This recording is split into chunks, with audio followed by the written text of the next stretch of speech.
what I'm talking about. Wait! Okay, now, from the beginning. Hit it, boys.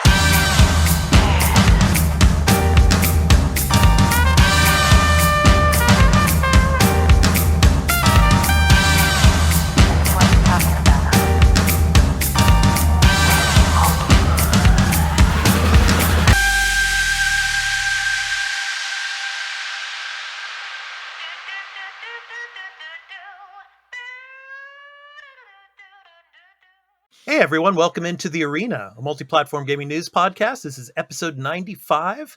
I'm your host, Expat, along with my co-hosts, Burley of Burleyman Gaming and Turn-Based Carl.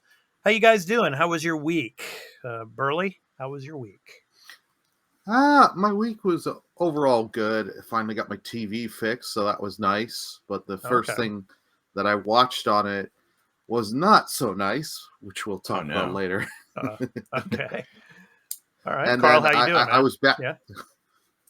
Sorry, Burley, go ahead. And I was gonna say I was bad. I pre-ordered God of War. I was able to get the collector's edition, so I got Mjolnir. Okay. So soon enough, I'll know if I'm worthy.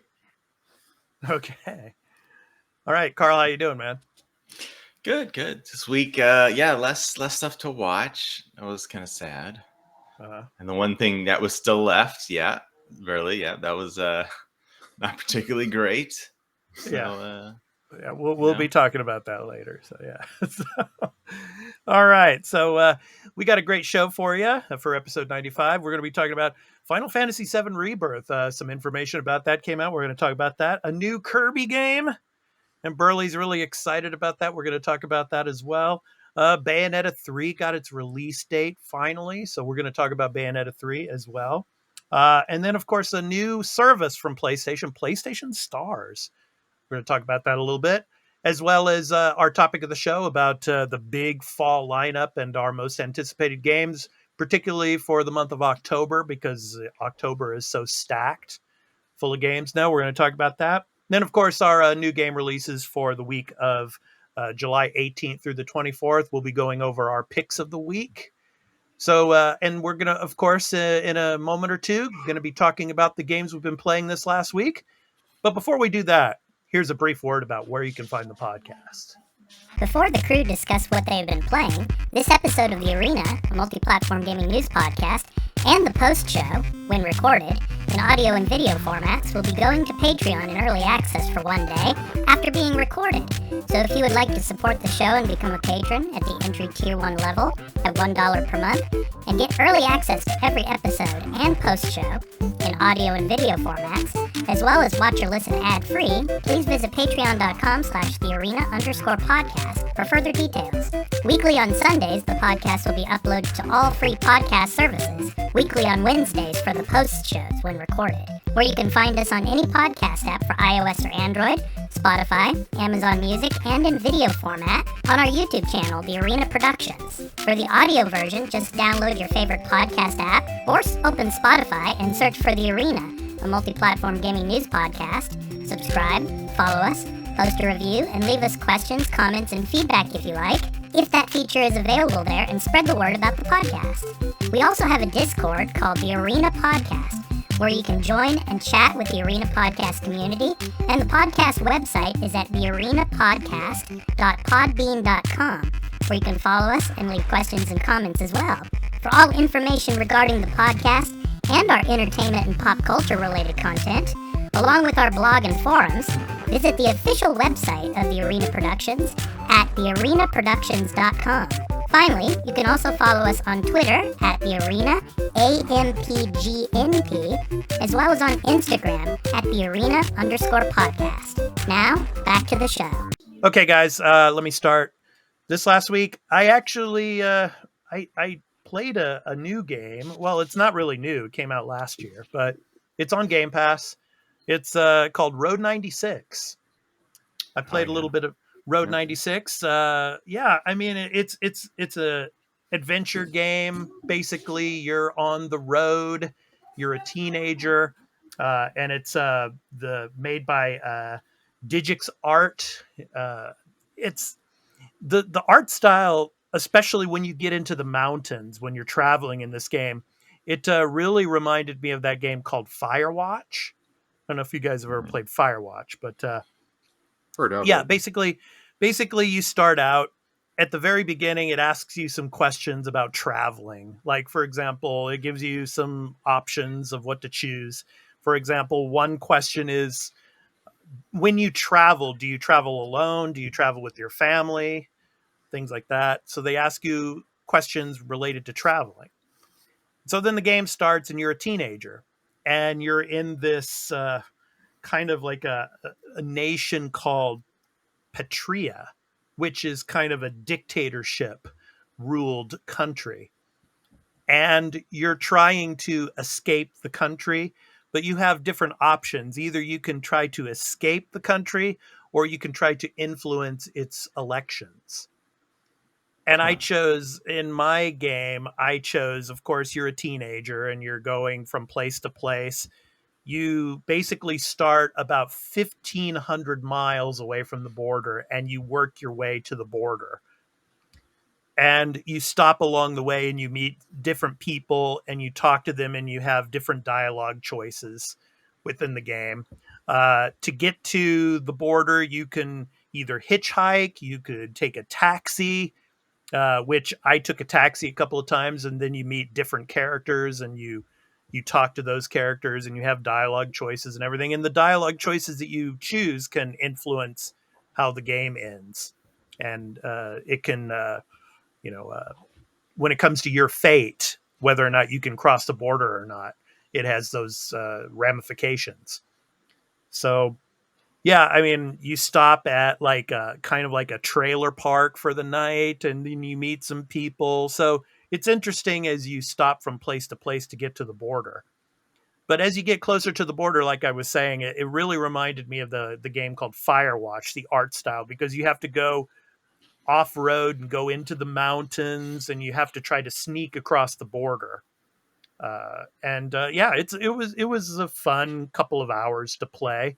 And you can replay this game, so I might play it again to try to influence the elections because there's a dictator ruling the country, and that's why a lot of younger people are trying to flee the country.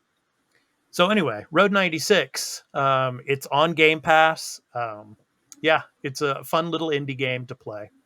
So that's what I played this past week. So yeah, sounds interesting.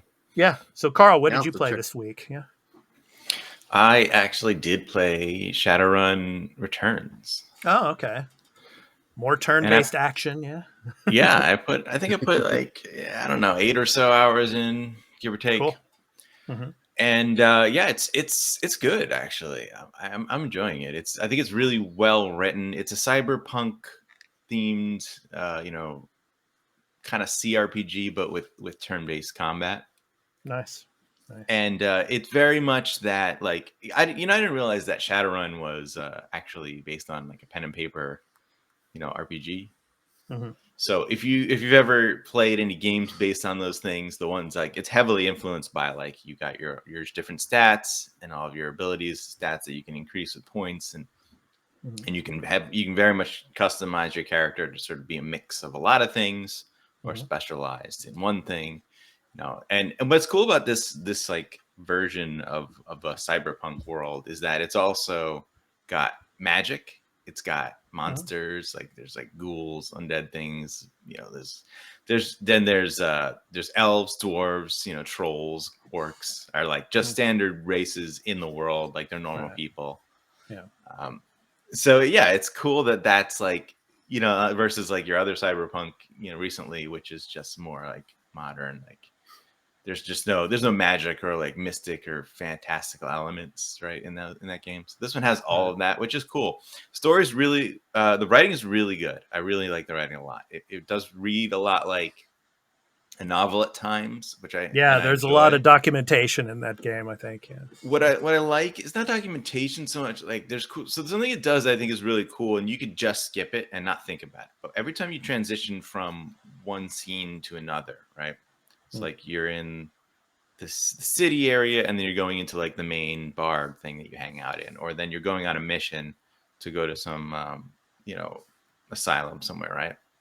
There's a transition screen where it loads, and there's a text that's describing the place, but it's also sort of like telling you the context and like why you're going there, and describing the place and what's happening there, what it's like. And there's so much good descriptive language in there. Like, I think you should not skip any of that. You should just read everything you see on the screen in this game, because it's good. It gets you into the world.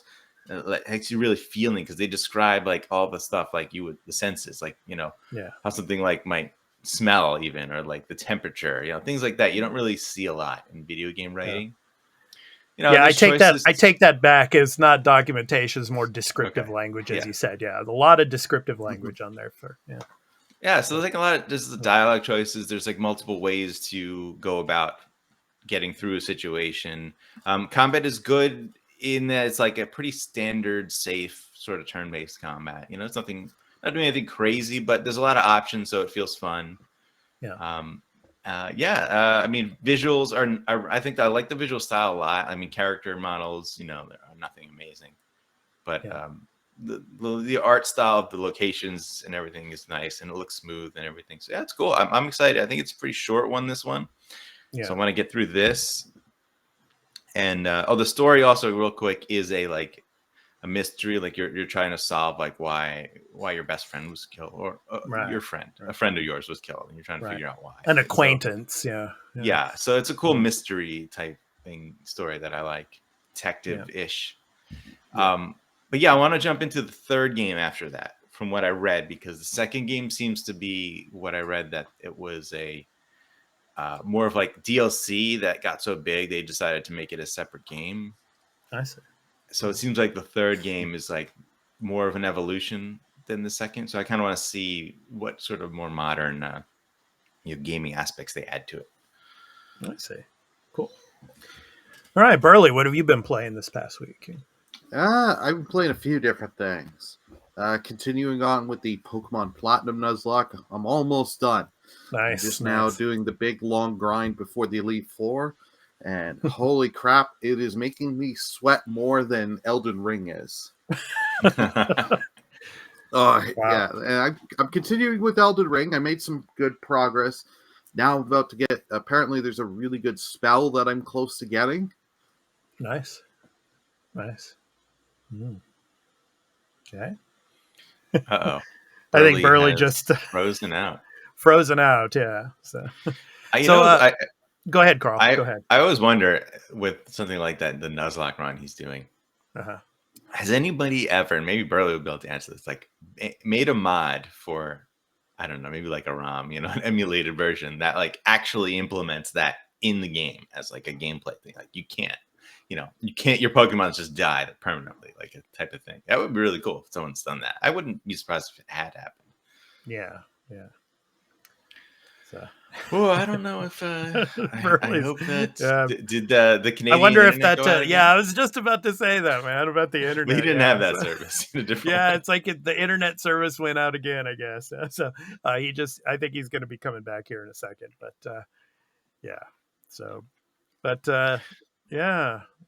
there's 3 games in that series, though. So the one you're going to play next, is that the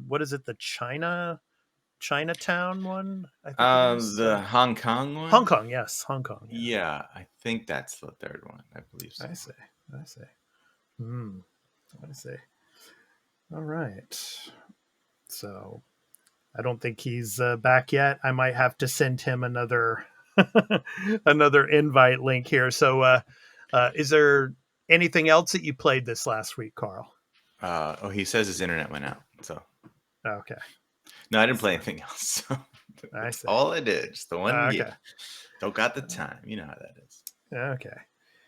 All right. So let's go ahead and jump into. Actually, let me go ahead and if he does try to get back in, let me try to give him another link, because he is at a different location. So I think that he might have to get another link from me here. So let me go ahead and compose this for him. So we do that. So yeah, Canada, come on, you got to get your internet stuff squared away. So He's just jump on his phone. He'll just be like holding it. Yeah, really. Yeah. Be hilarious.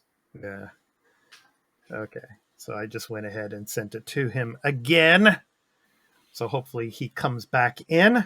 So until then, anyway, let's go ahead and continue. The show must go on, obviously. So let's talk about Final Fantasy VII, Carl.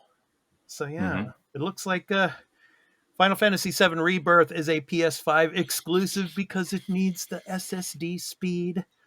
So anyway, So for all of you video viewers, the link to the episode, or not the episode, I'm sorry, to the article is below that you can go ahead and check out. But anyway, yeah. So obviously the developer, of course, Kitase Yoshinori, he's talking about because of the fact that this Rebirth is going to be such a massive open world type of situation.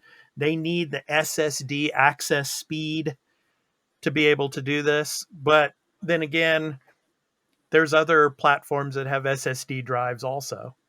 So I don't know if I think he's just referring basically to they can't put it on PS4 because it's going to run too slow on a PS4. So they put it on the PS5. But then again, you have, like we talked about this before, about putting it on different platforms. And I mean, if it was on Xbox, on the Series X, of course, the SSD drive is just as fast, I think, about as fast as the SSD drive on the PlayStation 5. But I don't know. What do you think of all this? Yeah, it's not, the difference between the two isn't enough that you wouldn't have a game that'd be able to run on it. I don't think it may be possible to design something very specifically to the point where you wouldn't be able to run it on, like an Xbox or even a PC unless you had like that massive speed. But I don't think that anyone's ever going to make something like that. It wouldn't be smart also. But this quote is funny because like I read the quote and I'm like, it's definitely because they're saying that, this can't run on a PS4. That's obviously what they're trying to say.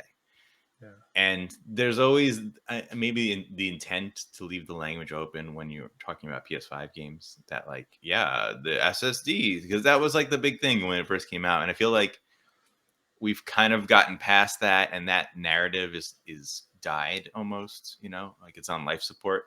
If anybody's still out there thinking that the SSD speeds of the PS5 is going to enable it to run things that the Series X can't, you're probably gonna be disappointed that there's never gonna be something like that.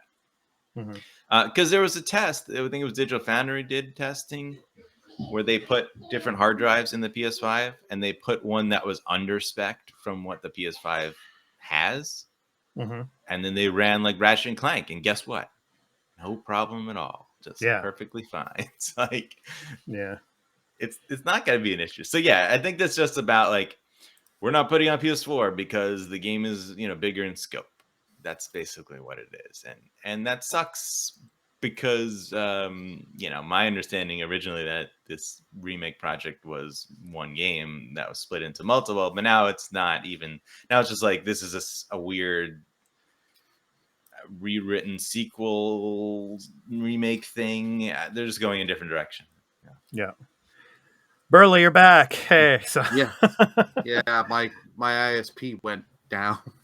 Carl and I were kind of joking. It was like maybe it was the situation you were having like the other week with the whole country kind of having the ISP. I don't have Rogers, but I guess Bell's like, we want to fuck up like Rogers. We want a little bit of that too. Yeah. So Burley, do you have anything to say about this Final Fantasy VII Rebirth being PS5 only and due to the SSD drive? Like it's a little bit of a cop out. It's a little bit. It's more they want it. They want to be like, hey, we can take advantage of the new systems and all that. Fine. Or for the PS5, I should say, because it's only on PS5 for console. Yeah. fine. If that's the way they want to do it, that's the way they want to do it. Mm-hmm. But my kind of thing is just like, I wish they would have been more open and just said stuff earlier that, hey, for anyone that bought the first game on the PS4, Mm-hmm. hey, this, if you don't upgrade, you're stuck here. This is as far as you can go for the story. Yeah. Letting people know up front. Yeah. But they didn't do that because they want to sell a ton of units. Yeah. Yeah. Okay. So anyway, let's move on. And now it's time to talk about, this is something up Burley's alley because he's a big fan of Kirby. So yeah, we got another Kirby game coming. So yeah. So yeah. So Kirby's Dream Buffet, the Fall Guys style party game coming to Switch. Yeah, and when I saw this trailer, we're going to show this trailer for you in a minute. I mean, it really reminded me of Fall Guys, you know. So I've except never seen this the trailer. yeah. So Oh, you've not seen yeah. it? Yeah, I'm going to show it in a second here, and the link to the article is below for all of you video viewers as well. Yeah, from the video trailer, it seems like this game is more. When it comes to Fall Guys, obviously you're trying to be the first to win, of course, you know, to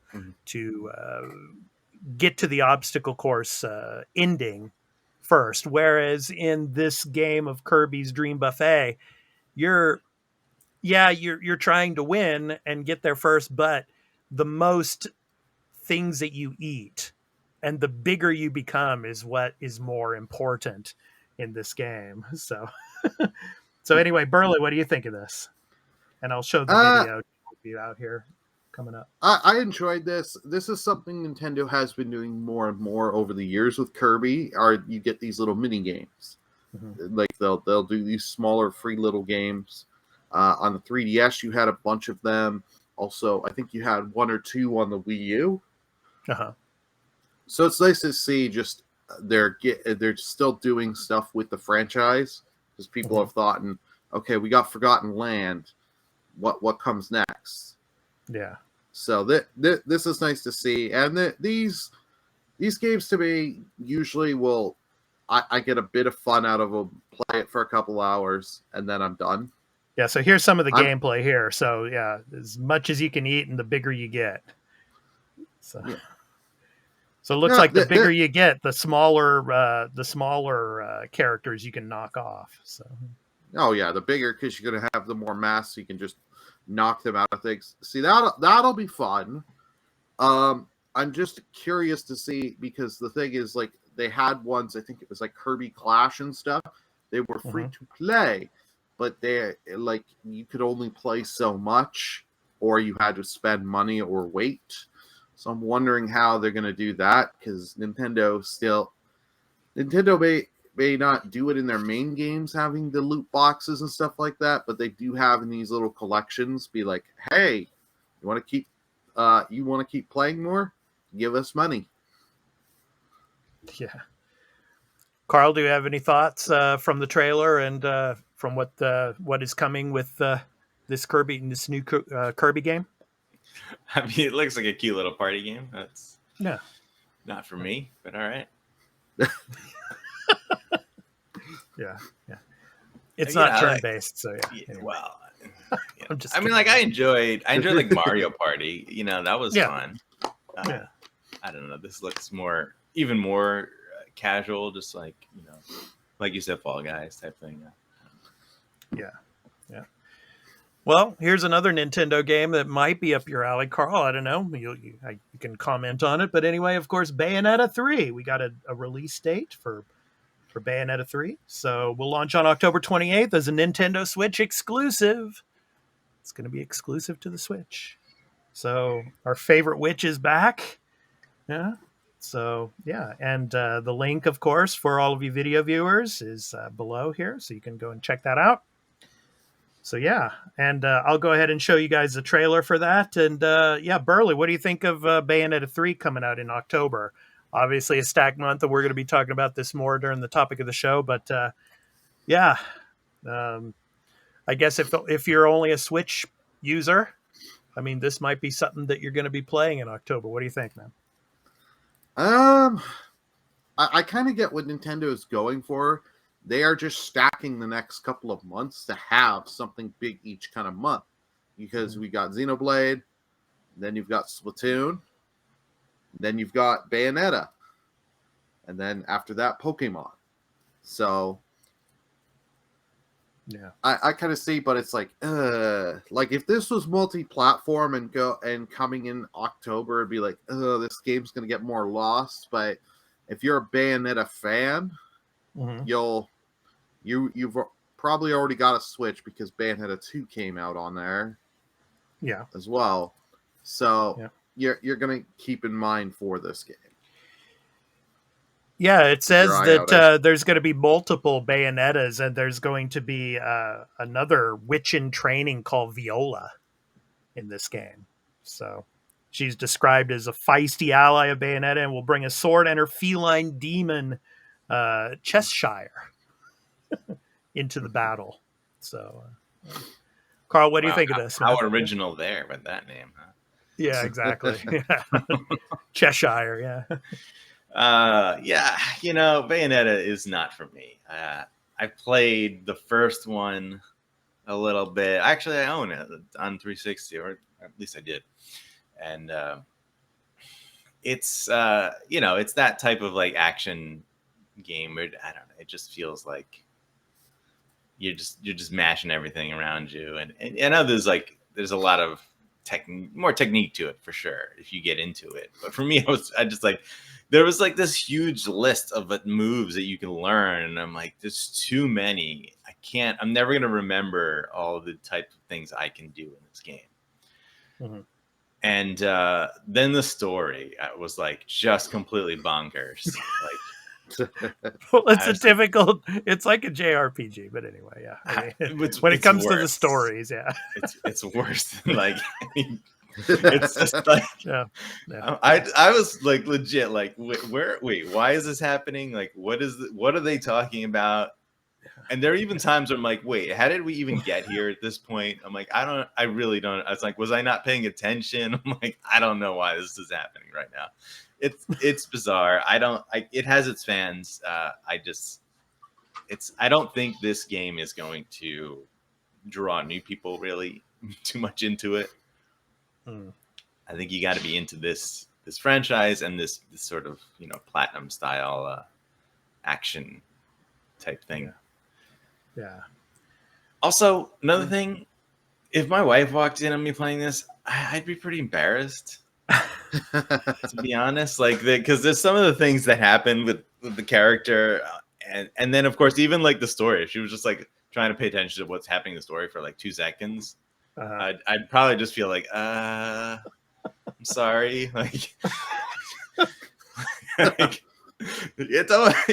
so weird. It's like someone would be like, "What is wrong with you? Why do you think this is interesting?" I don't know. It's so bizarre. Yeah. See, I've not played any of the games. I have because they gave away the first game on Games with Gold, so I grabbed that. Have yet to sit and try it. Like I'm not the hugest on these these button mashers, just because I find, like you said, there's like 9 million combos you could do, but there's the 3 I stick with because they're like they alternate and easy to use, and I find they work well enough. Yeah. Yeah, and also the original Bayonetta will get a standalone physical release on Switch on September 30th. And Nintendo says a limited copy of Bayonetta physical copies will launch at selected retailers and through the My Nintendo store for $29.99. So, yeah. Okay, so $29.99 US, so $85 here in Canada. Wow. No, it's not that much, but it's not bad. But like, if they're charging $20.99 for Bayonetta 1, I'm assuming. Yeah, $29.99 for Bayonetta. That's still a little high. Yeah, because you could find that digitally on like the Xbox store, I'm sure, for like less than 20. Yeah. Is it backwards compatible? feel like it probably is the first one. The first game, I would hope so. Should be, yeah. Because it let me download it to my Series S, so. Oh, well, then I assume it must be. Yep. All right, let's move on. The PlayStation, we got another it's called PlayStation Stars. It's another service that Sony is, what PlayStation is coming out with. So, it's called PlayStation Stars Loyalty Program. It will net you rewards for playing PS5 games. So, Burley, what are they going to be offering in this here? All right, PlayStation Stars. They're going. It's kind of like how they're doing with Game Pass. So if you know how those Game Pass has those tasks and stuff that you can do, like play a Game Pass quests, game. Yeah, the quests. Mm-hmm. I couldn't remember the word that Game Pass uses for it. So they're gonna do that, but they're calling, like Sony has them called as like campaigns and activities. Your monthly check-in. So you can get stuff for earning specific trophies. Oh God, that's going to go into my OCD on that. Winning tournaments. Yeah. Another campaign. One of the campaign calls on players to complete the first to reach a platinum in a blockbuster game. Mm-hmm. Oh God, and this program is free also. So there's no subscription to this or anything. It's free. Yeah. You'll earn points, and you can use our loyalty points, and they can be redeemed on PlayStation Network wallet funds, select PlayStation Store products, plus to purchase those with PlayStation Plus subscription can even earn points for any purchase they make in the store. Yeah. Another type of reward members will get is digital collectibles, which are 3D renders, representations of PlayStation characters and past consoles. You may think they're NFTs for reading these words, digital collectibles, but Grace Chen of PlayStation's Vice President, Network Advertising, Loyalty, and Licensed Merchandise told Washington Post there it's definitely not NFTs, so thank God, saying you cannot trade them or sell them. It's not leveraging any blockchain, definitely not NFTs. Thank God, because that would be something absolutely stupid if they would have done NFTs. It's kind of funny how toxic NFT has become to, I mean, in general, but also like to the gaming industry, where they have to go out of the way to be like, no, our digital junk that we're giving you is not NFTs. It's actually like I don't like NFTs, but they're basically saying you can do less with this digital junk, and then people are like, yay. Which is like, it doesn't quite make sense, but like I understand. Like I don't want it to be NFTs either. I get. Well, it's probably going to get revealed like your PlayStation profile picture. You'll probably get more of those unlocked. Oh, stuff please, like can we get more of those? Because goddamn, I'm using the same garbage one that I've always used, and every time I look, there's like no more choices for me. Yeah. Oh, I was using the same one like when I set up my account back in like 2008 or whenever. I set up with. I was using that till like probably about 2 years ago with one of the other games I bought. They gave you a couple, so I switched mine then. Can you make your own at this point on PlayStation or no? To my knowledge, no. That's lame. Yep. So, Carl, Xbox players, is this loyalty program something that Xbox players would want on, say, Game Pass or whatnot? They already have it. It's basically the same thing as what they already have with the quests and the Microsoft reward points. Okay. Because there's various different ways you can earn those reward points via Xbox and anything Microsoft. So, your Bing searches. If you're using Bing as a search engine, every time you search, you're earning Microsoft reward points. There's a lot of ways to earn those points that can then be used on Xbox things. So it's basically the same thing. It doesn't really. I mean, it's good. It's good to have. Like, good for PlayStation to have also a similar reward program. Yeah. Yeah, definitely. The Quest thing is cool. What's really cool about it being with the Game Pass thing is that they have a lot of quests, and I don't think PlayStation is doing this, but maybe one day they will with the PlayStation Plus. Is that, and maybe I didn't read into it, maybe it is there, is that they make quests specific to games.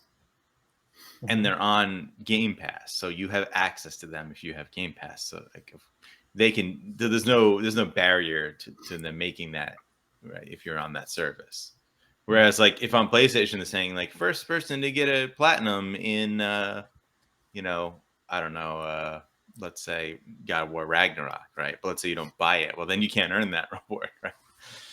Yeah. You know, it's that type of thing. So like if it's on the service, if it's a game on the service, that's cool that they can make a bunch of smaller, you know, things, you know, to earn points.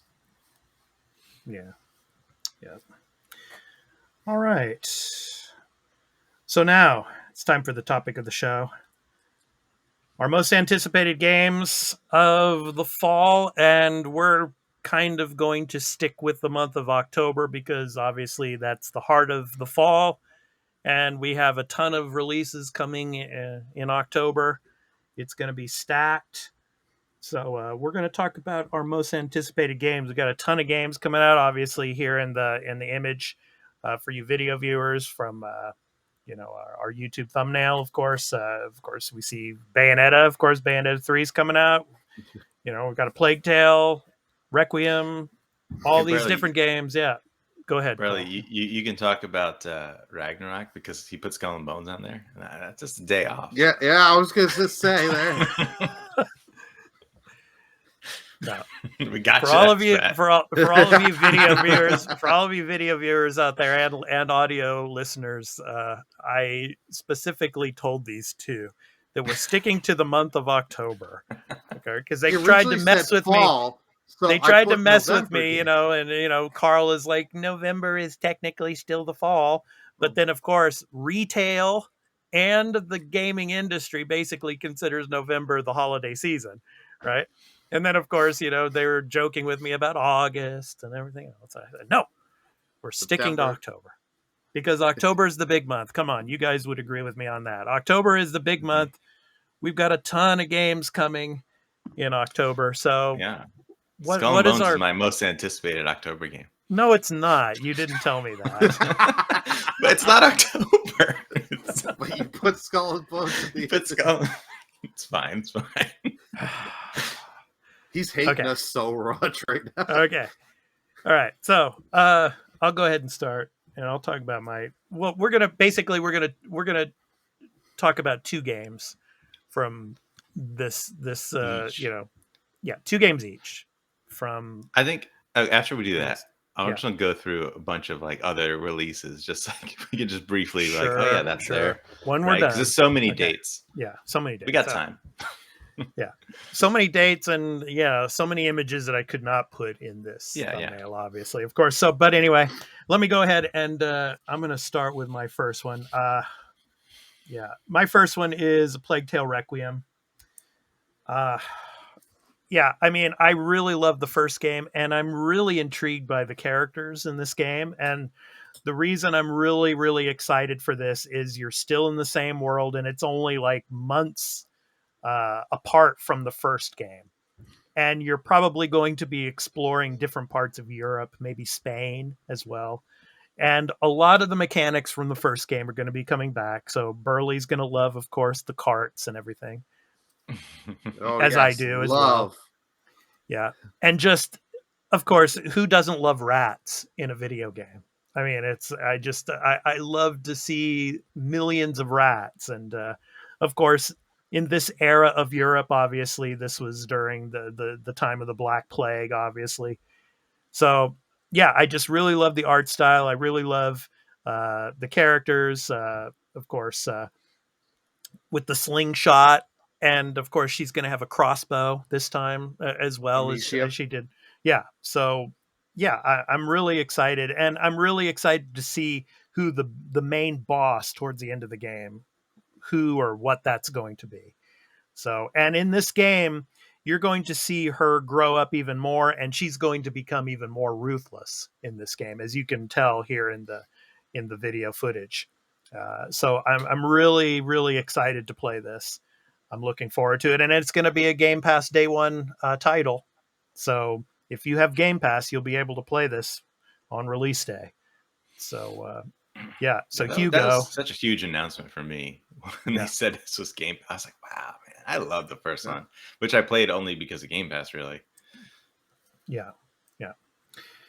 And my next game, of course, Gotham Knights. I'm really excited for Gotham Knights. I really loved Arkham Knight, and I can't believe it's been that long since, an Arkham game has come out. But of course, this is from the for all of you video viewers. This is going back to the trailer for Nightwing and Red Hood. So, we should go back to the old Batgirl trailer. Yeah, that's too long though. Unfortunately, it's like about 20 minutes though. I know. I like. But the Batgirl trailer was really cool, but and I probably will want to play Batgirl a lot in this game. But I'm really excited for it. I'm looking forward to the combat in the game as well, and to play the different characters and the styles that they have to offer within the game. So I'm interested to know if during the game, if you're going to get mostly night sequences, or are you going to be able to play during the day as well? That's something I'm looking forward to finding out. But I mean, it looks a lot like Arkham Knight, and I'm just excited for it. How about you guys? Gotham Knights. Oh yeah, I mean, the two you picked are probably my most anticipated new games that are coming to in October. Yeah, I think this game looks awesome. I'm really excited for it. I really loved. So I didn't play Arkham Knight really. Like I kind of really. Yeah, like the first two were really good. I really enjoyed them. Arkham Knight, I don't know what it was at the time, and then the whole thing with the bat tank, basically, that I just kind of wasn't interested. And then I went and watched a video online of all the scenes with Joker, and I was like, oh, that was awesome, and that's kind of all I needed from this game. Yeah. So, but I like that they're starting over because with the story with the Arkham series. Kind of a different twist. Yeah, a different twist. Yeah, they took a very specific twist onto the Batman lore, and that I can see why that would hamstring the rest of the world. Yeah. The Bat stuff in the world. So like I like that they're like, no, we're just not going to do that. We're going to go this is probably going to feel more like a traditional Batman story and world than Arkham Knight actually did. Yeah, and just all the vehicles. I can't wait to ride the cycles throughout the city, and to see how far you can travel. The Batmobile. I don't know if you'll be able to get the Batmobile, but I mean, lots of different vehicles. And as you saw with Nightwing, on that glider, that was pretty cool. So, yeah. Crime Resolved. Well, these are two games, both games I'm really looking forward to. Yeah, I really like the Plague Tale. I've not actually played any of the Batman games. I have them. I got a lot of them through like Humble Bundles and stuff. Yeah. Have yet to play any of them. Yeah. I've heard they're great games that just have not had the time to sit and install and play. I'm just wondering how long of a story this is going to be. Like about, say, 20, 25 hours, maybe? I don't know. But, looking forward to seeing the length. Interestingly, the first Arkham Asylum game is actually very much like a Metroidvania game. Okay. Yeah, that's actually what made it so unique and interesting. And then the second game, they made it open world, and it doesn't really feel like that type of game. Like there were like I said, Metroidvania, because there's areas and things you can't access until you get certain gadgets and power-ups. Game, and it's not quite like that after the first game. So actually, I think the first game was probably the best. But the second game was also like really good too. And then I just didn't play that. I think I was just going to say, when I first load this up and start playing it, I think I want to play Batgirl first. How about for you guys? Which character do you want to play first? Yeah, I'm definitely Batgirl. I love that version, that look, that style. Yeah, that's taken from one of the more recent comic book versions, and it's just a great look. Yeah, burly. Plus, for me, Nightwing. I've always liked Nightwing. Okay. Yeah, it's I love RPG elements, of course. So like I'm just happy that they've done this, and I can't wait to see. I hope it's really, really good. There's some people who are down on this map really reminds me of the Division, how the Division map looked, in the Division game, the Ubisoft Division game. But anyway, it's just another side thing. But yeah. So those are my two: Plague Tale, Requiem, and Gotham Knights. Those are my two. Those different suits, man, they're just all awesome. Look at that one, man. The freaking sort of like Japanese style. Yeah, right. Yeah, the Nightwing suit. So cool. Yeah, very Sengoku Jidai period style of. And that one too. My God, man, the Red Hood one. They're just awesome designs. So yeah, good stuff. Okay, Burley, you're up next. So already, what's your first one here? My first one is High on Life. Okay. Since you were picking those two, so I was like, okay, I'll pick some different games. So the trailer for this is just zany and crazy, so and wonky. Like, and this is also Game Pass day one, right? Game Pass. Yeah. Yep. Okay. Yes. Oh, yeah. So it's like, okay, I got no excuse for not playing it. So it's one of those things I could just either try it on stream or just try it off on my own time. Just sit and have some fun, watch the zany. Cool. It's good. It's like you haven't really watched Rick and Morty. No, I'm hoping to start soon.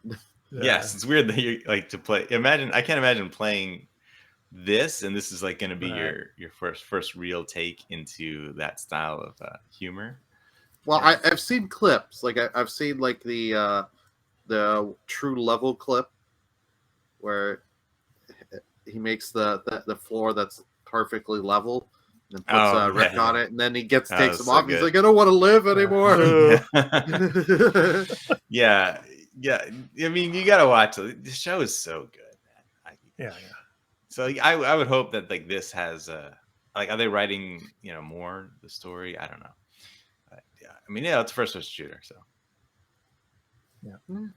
is what it is. First-person shooter, interesting looking weapons, and it's gonna be humorous. What's not the plus on Game Pass? What's not to love? Yeah. Okay, Berlin, what's your other game? My other game is Mario plus Rabbids Sparks of Hope. Okay.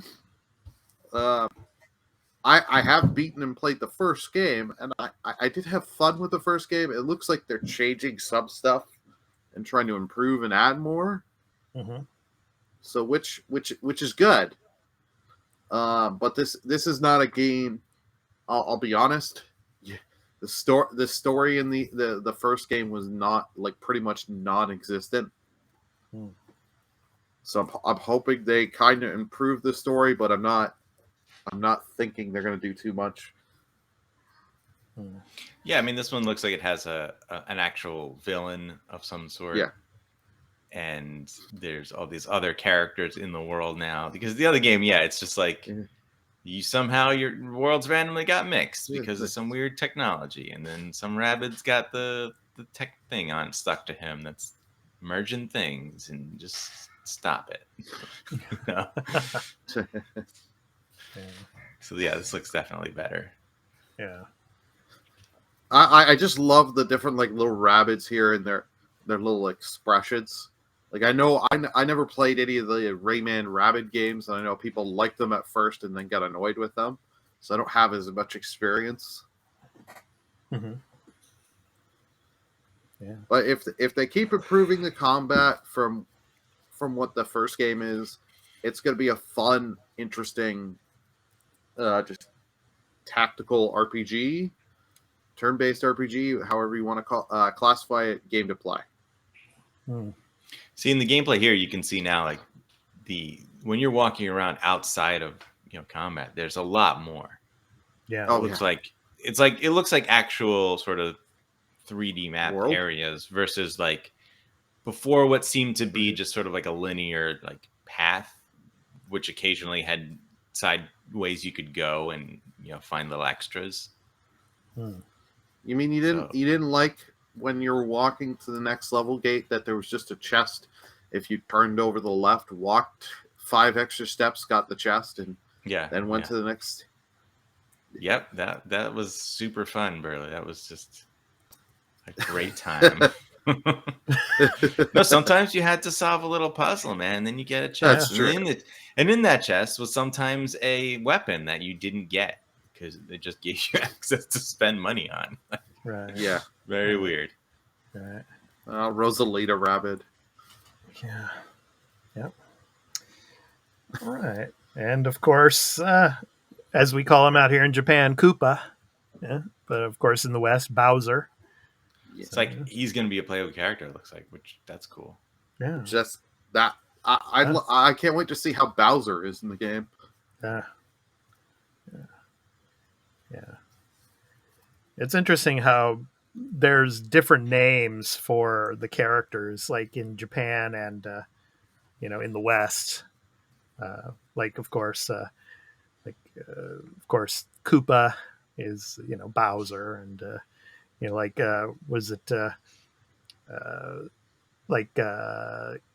was it Killer Bill? I think it's called, or Bullet Bill. Bullet Bill is called Kira in Japanese. So, okay. Yeah, so lots of different names. So, but I mean, Mario is Mario, Luigi's Luigi, and Wario is Wario. So, yeah. The one thing I wonder is with this new combat here, the way you can kind of walk around freely on your turn instead of it being like, the grid, and I say, all right, I'm going to move here, and then he's going to move there, and it's just going to play out. I wonder, like, can I undo? Like, because if you bounce off of someone and you jump to a certain point, can you undo that? Or is that it? Like, you just did it, and that's like, I'm stuck with that move now. You're just going to have to press the plus button and restart the battle. I've had to do that in the first game so many times. I'm hoping that's not true. They give you a one go back kind of thing. Yeah. Because I always like to see fully how much I can move and do my moves. But I have a feeling you're not going to. The first game is really smart in the way it would let you plan out your moves. So it's like, all right, I'm going to bounce off of this guy, and then I'm going to dash off of this guy, and then I'm going to stop here. And it like shows you how that's going to play out and tells you a little bit, gives you information on how that's going to work. And then you don't actually have to do it, right? You can just be like, all right, no, that's not what I want to do. Versus in this game, you couldn't really do that because it's all like in actual live play, sort of, right? The movement aspect. Yeah. So it is a significant difference, and I wonder, will it be better or not? But it still looks really good. Yeah. Yeah. I'm wondering how many Nintendo Switch players are going to play this besides, say, like Bayonetta 3 that we just talked about earlier. Probably this game is probably going to have more players. I don't know, but we shall see. So, yeah. Can you skip to the next? We got to watch this whole trailer. Is that what's happening here? The rest of this podcast is just all on Mario Rabbids. Yeah, right. Thanks, the whole guys. 20-minute presentation. How long was it? I don't remember. Thanks, Carl. Yeah. All right, it's like I said, Carl. Feel free to put all of this together and to put all these videos together, and then I'll do the same thing to you and say, hey, do we have to watch the whole freaking video? Yeah. Okay. I give you an answer. I'd be like, yes, you do. Suffer.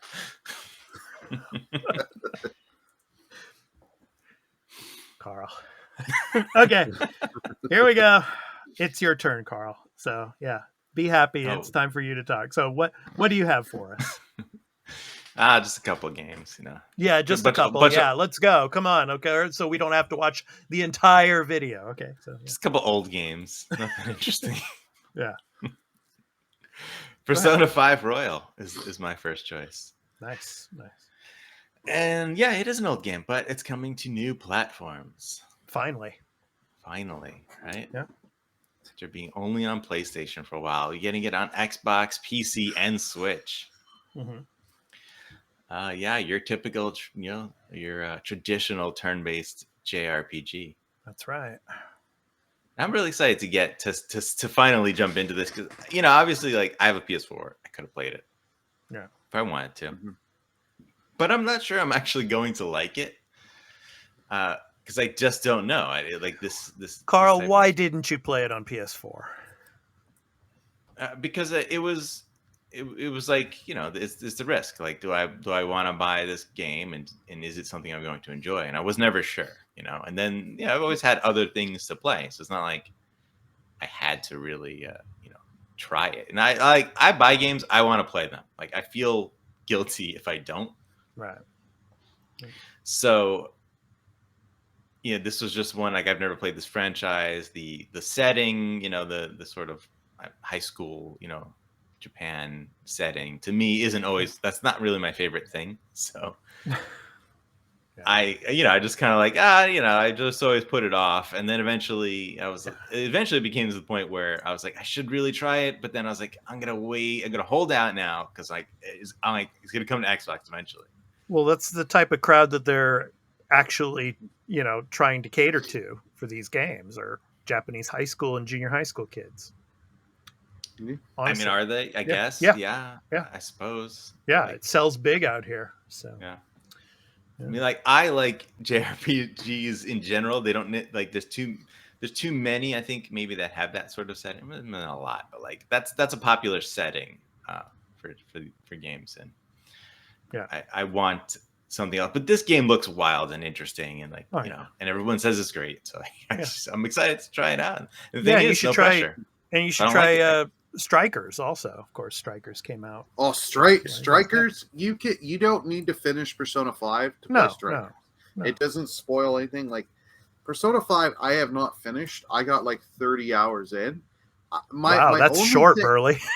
Yeah, I know. That's like short. Yeah. I'm not. I've just cleared the intro. I just got the title card, pretty much. Yeah. My only thing I don't like with this is that sometimes you just have to waste a lot of time. Like if you complete the dungeons that they call palaces in these games, if you complete the palace really early in the month, you're wasting a lot of days and just hitting the skip button so much in my case, just because I want to get to the next story bit. Yeah. And like where I was at now, I need I got to a point where I kind of need a guide to get me through where I'm at, because I have to, they don't give you the greatest hint at this one section because they want you to be like, talk everywhere and go talk to everyone kind of thing. I'm like, right. I just want to continue the story. I don't want to spend 10 hours doing that. Right. That sounds annoying. Okay, Carl. So since you don't want to watch all of these videos, what's next? The next one I chose is Resident Evil Village Gold Edition. Yes. And for me, this is a big deal because I skipped Resident Evil Village because I don't like first person perspective in most games. And specifically in Resident Evil, it's a franchise I grew up with and I've loved, since the first game, and it's always been third person until 7. And I tried 7 a little bit and I wasn't into it. And I was like, you know what? I'm just not going to do this. I'm just going to, I'm going to vote with my wallet and I'm not going to play this game. And now they've, it feels like they heard the people who want third person Resident Evil back. They decided we're going to put a third person mode in, and now I want to play it. I'm really excited to see how that plays out. Yeah. And you got more than that. You got your DLC, the Shadows of Rose story, which is only third person, which I think is very interesting. And then, of course, you also adding the third thing, which is more mercenaries scenarios. And it's cool because everyone fan favorite Lady Dimitrescu, you get to play as her. Right. You also get to play as Chris or Carl Heisenberg. I skipped Village because of the price. I wanted to wait until it came down in price before I played it. So I might get this one and try it. So I didn't check the price on what this is going to be, but I feel like It's late October, right? Mm-hmm. It is October. I'm curious to see what the 28th. price is. Yeah, I don't know if it's going to be full price. Also, our Resident Evil Reverse is launching the same time as well. Yeah, there you go, Carl. So, There's your third person mode. Yeah, a year and so after the game came out. Yeah, but it's a good time because this feels like a relaunch to me. Yeah, the price is going to be interesting, but seeing as it's late in October and it's going to be so busy, and if I get into Persona 5 Royal, it's not going to matter. I won't be playing this at that time, but it will be a game that I will then buy on Black Friday. I'll tell you this much though, Carl. You were mentioning earlier in the show that you would kind of feel, like if you were playing this and your wife came in if you were playing Bayonetta, you might get the same type of situation with Persona also. Oh yeah, just a kind of a warning, yeah. When it comes to the high school relationships and stuff, the kids, So yeah, she's gonna have to read that though. She won't read anything. Just ignore it. For Village, this is nice that they're doing the third person, and the Rose mode has me intrigued. I'm not going to buy it. I'm waiting to see how this kind of comes out, and then just maybe I'll pick this up on the dirt cheap, the upgrade. Yeah, but it's just like the Rose, like the mercenary stuff. I could care less to play as Demonstro. Heisenberg interests me a little just because I want to see if they give me his kind of powers. Chris is just going to be a palette swap for Ethan.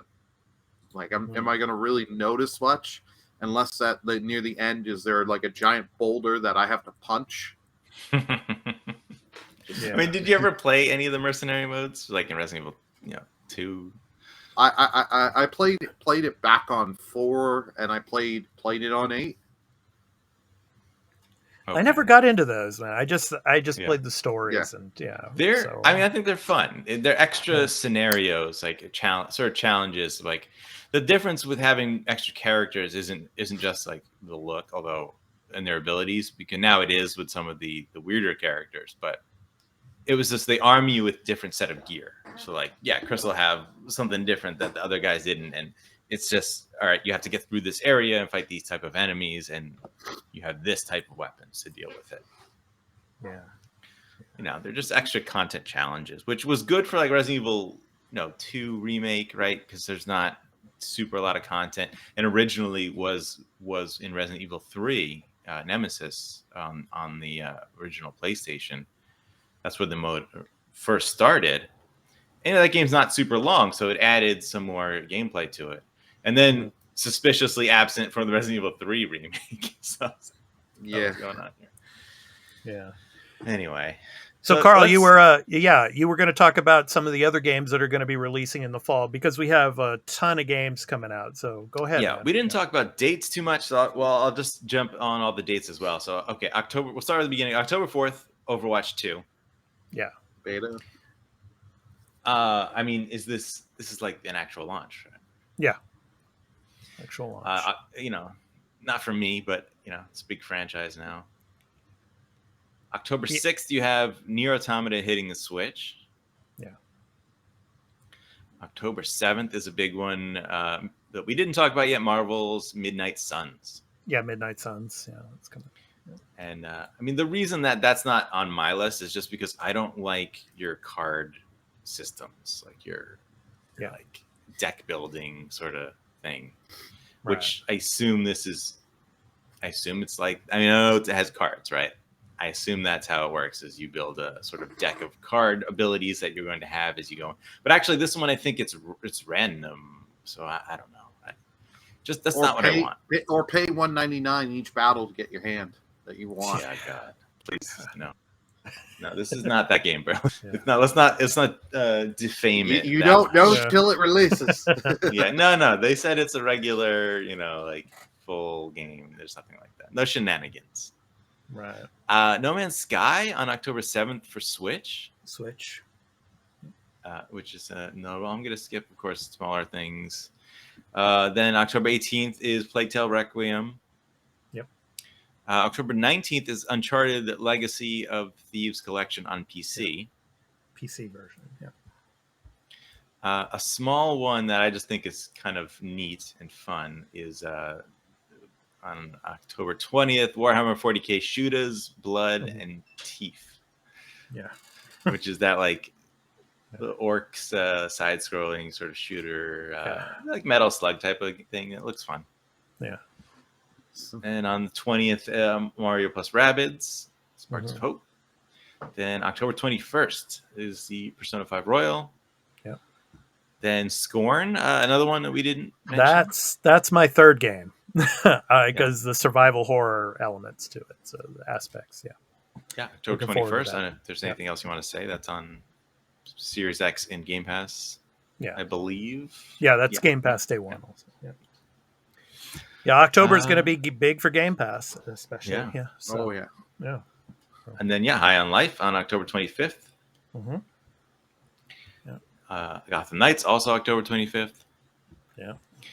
Signalis looked kind of interesting and smaller game. October. Yeah, we talked about that on another episode. Yeah. October 27th. Yeah. Then Star Ocean: The Divine Force, October 27th. Yeah, we talked about that. Yeah, also. Yeah. I mean, that's a significant, sizable, JRPG, action JRPG. Again, that's why I didn't bring it up. It's not my cup of tea. Right. And then let's see. Oh, a huge one that none of us care about clearly is Call of Duty Modern Warfare 2, October 28th. I might play it. I might play the campaign. If there's a campaign. Well, let's say, campaign of 2019 Modern Warfare was actually good. Yeah, but I can't see myself wanting to drop. I'll eventually play that game. But you know when I'll play it? When the deal goes through and this launches on Game Pass.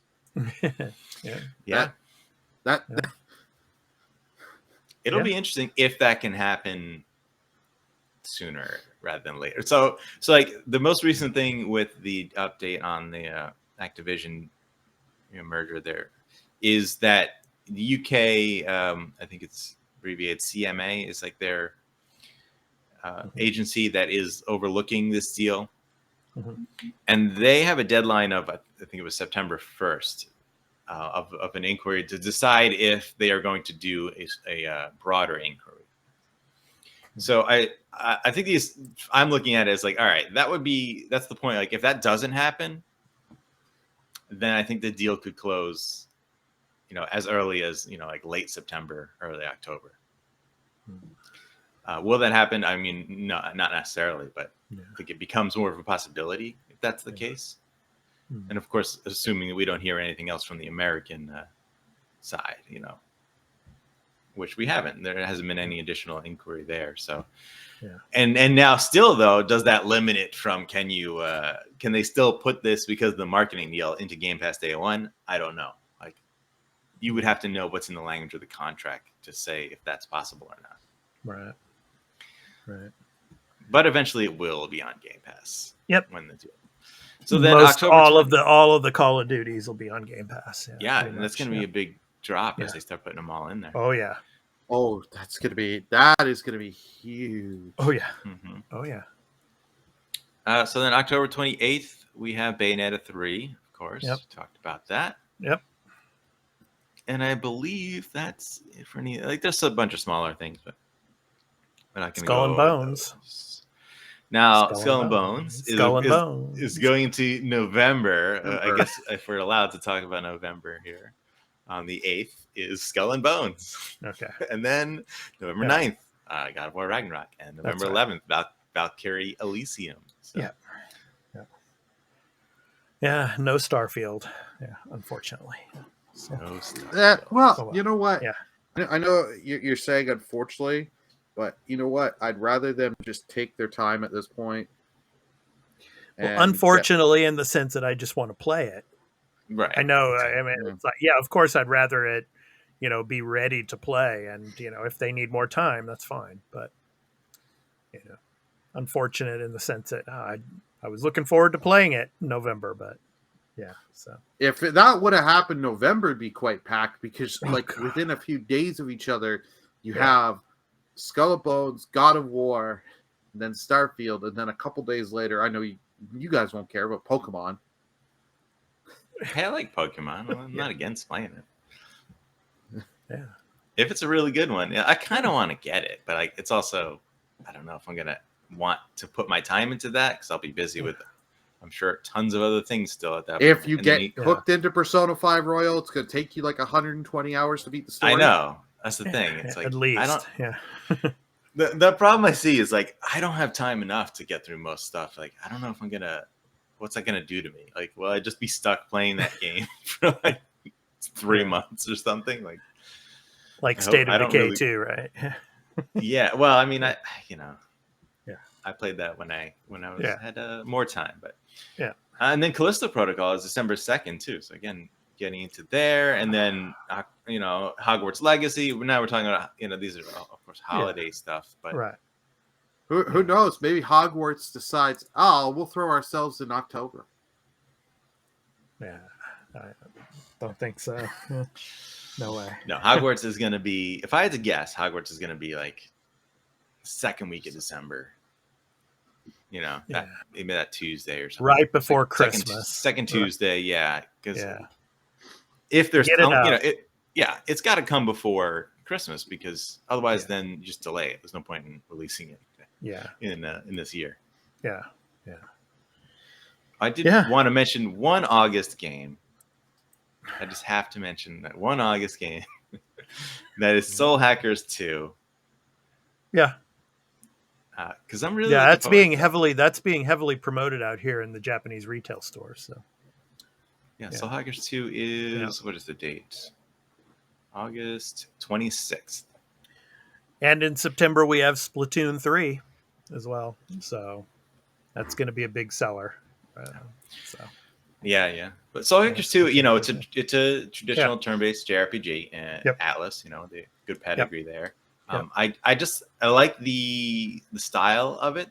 Of course, again, that's Atlas's style from Persona is sort of bleeding into that. It is part of that franchise technically.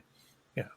But also like the setting, sort of the story, like what your characters are in that world seem interesting. Again, like I said, I'm not super into that Japanese high school setting, right? Yeah. So like this is not that, and I'm happy about that. I'm feeling really good about this one. I feel like this game's gonna be really awesome. I'm excited. Be careful, there are penis demons in there. Those Atlas games. Yeah. I got swords and magic. All right. Yeah, but what happens when your wife walks in? She might enjoy that.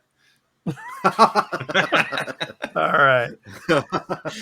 Okay, so anyway, it's time to get into our new game releases. And of course, for you video viewers, the link below there for newgamereleases.com, of course, for the week of July 18th through the 24th. But before we get into that, I just want to let all of you know, especially for all of you watching on YouTube, I want to thank you so much. We reached 25,000 views for the Arena Productions, and I really want to thank you for all of your support. And when you're watching our videos, please be sure to hit that like and subscribe button when you're watching our videos. It really helps us. So thank you so much for all of your support. We really appreciate it. So, all right. So for our new game releases, I think Burley, you are up first. What do we have? What is your pick of the week? My pick of the week is Koromon, coming Thursday, July 21st. Koromon is a modern monster taming game with retro pixel art. Koromon brings an immersive storyline, strategic turn-based combat, and challenging puzzles to a classic genre. It's coming to the Switch on July 21st. It came out a little bit earlier to PC. Okay. But this is Pokemon vibes. And I'm huge into Pokemon, so. Oh, that looks great, man. Yeah, and you're playing in all the different seasons, it looks like, too. So. Yeah. I even like what they're doing outside of combat. Yeah, see, that's what has me interested. This is a game I have preloaded, so can't wait to play. Yeah. It's like in the beginning of the trailer there, it was interesting. It kind of reminded me of Stardew Valley. Yeah. Plus, it's got like built-in Nuzlocke and harder difficulty options and stuff, which is kind of cool because like I've been doing these runs on Pokemon, so it's like to have these as different challenges already built in. I don't have to do a whole bunch of stuff. That's cool. What is it coming to any other platforms? I see it's Switch, but Switch and PC. Switch PC. Okay. So you can get yourself Steam Deck and play it on the couch. Nice. Well, just play on Switch then at that point. I guess. All right. Bro. Okay, Carl, you're next. What do you got for us? What's your pick of the week? I picked Live Alive, despite the things I said about it after playing the demo. But here it is. Previously unreleased outside of Japan, the RPG game Live Alive is releasing on the Nintendo Switch system in the HD 2D style.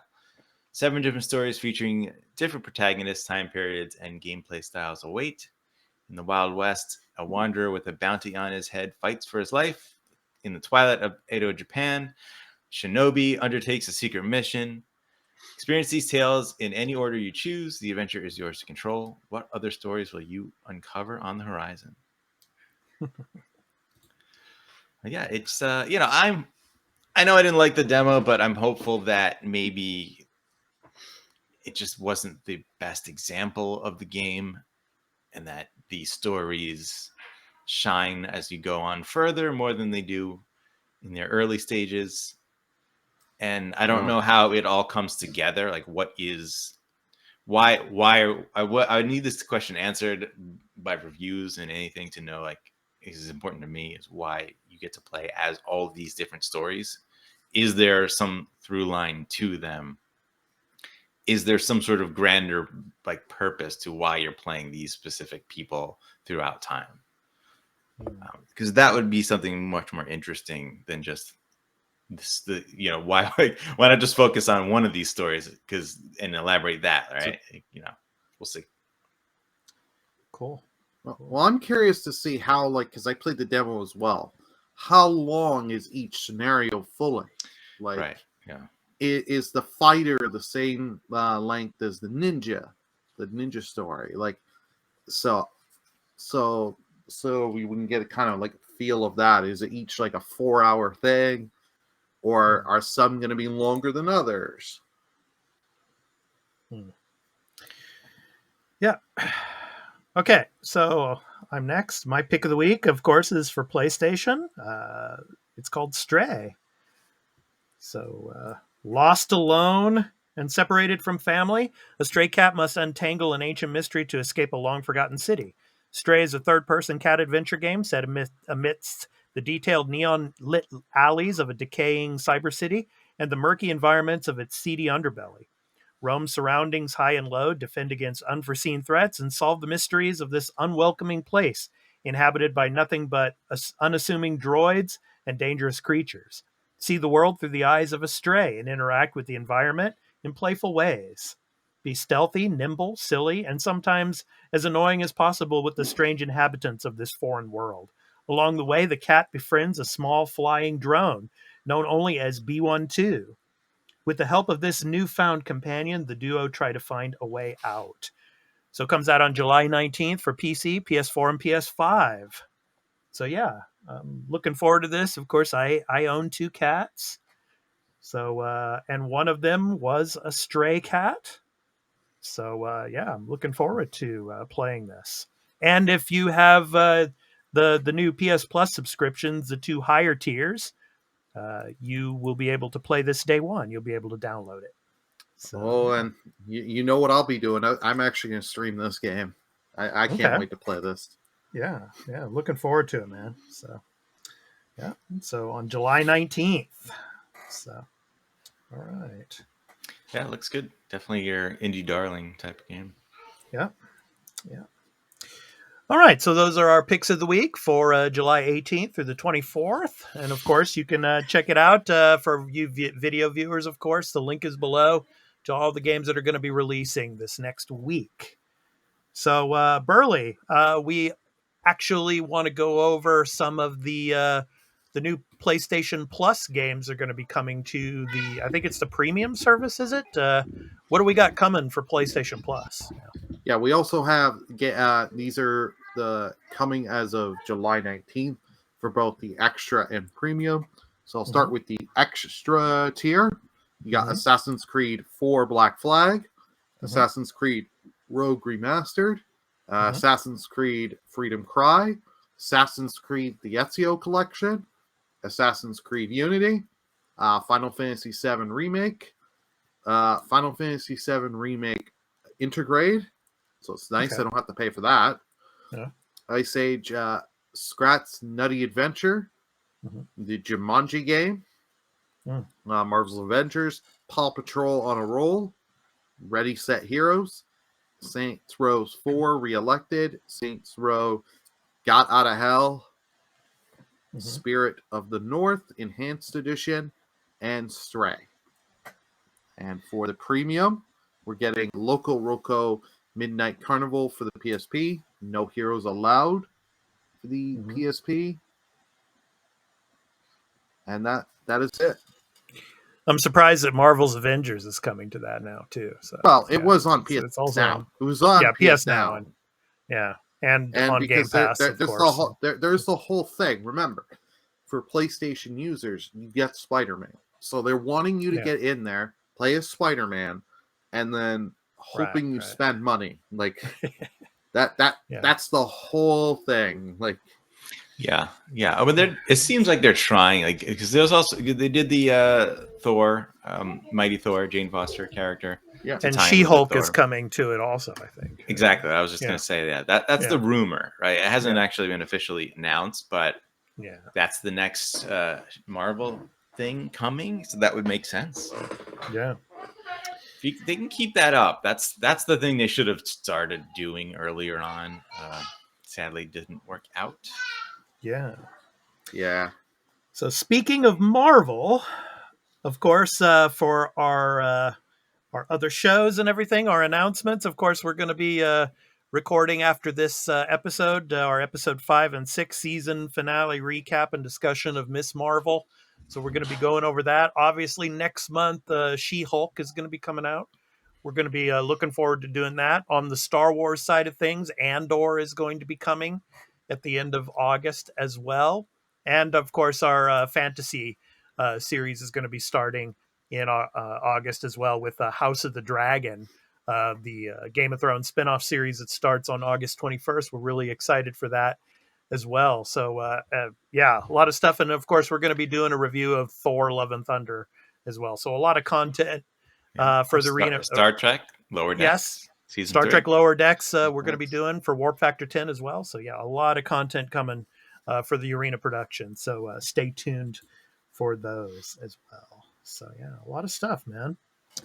So looking forward to it. Yeah, especially Lower Decks. Yeah, Lower Decks is really good. So looking forward to that.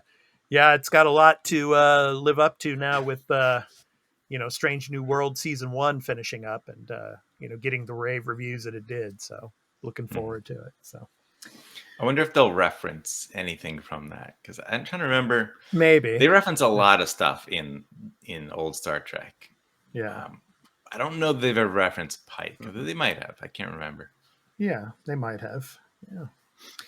This is Expat. Just wanted to let all of you video viewers know that I had some technical issues with audio on my end towards the end of the episode. So this is the Indie Recording Artist Spotlight to end the show. So this week's Spotlight is on Ryan Pruitt. Combining electronic and organic analog elements, Nashville-based producer Ryan Pruitt creates a fresh and unique pop and R&B sound. His collaborations with independent artists always create awesome results. From his album titled Ryan Pruitt, and the song is called Change, featuring Chris Hatfield. So this has been The Arena, a Multiplatform Gaming News Podcast, episode 95. I've been your host, Expat, along with my co-hosts, Burley of Burleyman Gaming and Turn-Based Carl. We hope to catch you in the next one, and we apologize for the video technical issues with my audio at the end of the episode. So we hope to catch you in the next one. So take care, everyone.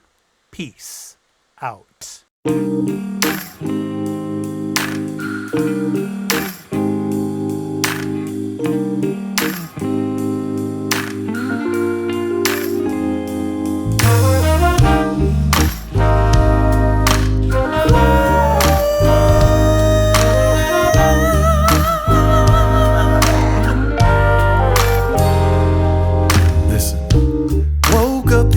morning and rub my eyes.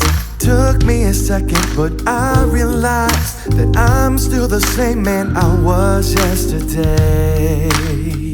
See, I made a promise to myself to make a change and better myself, but I don't feel any difference, and that's a shame. All I want is to be a better man. All I need is to clean the slate again, but I know the change, no, it don't come easy.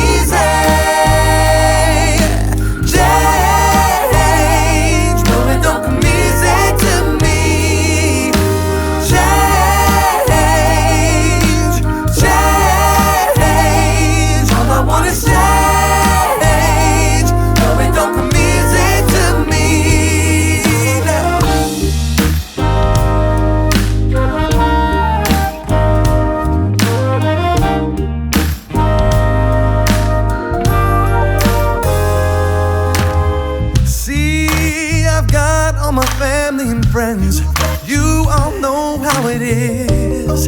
They got your back and they just a phone call away. But this is something I've gotta do for myself. I'm thankful, but I can't take that help. Gotta do this my way, my way, my way. Just to be a better man. All I need to clean the slate again, but I know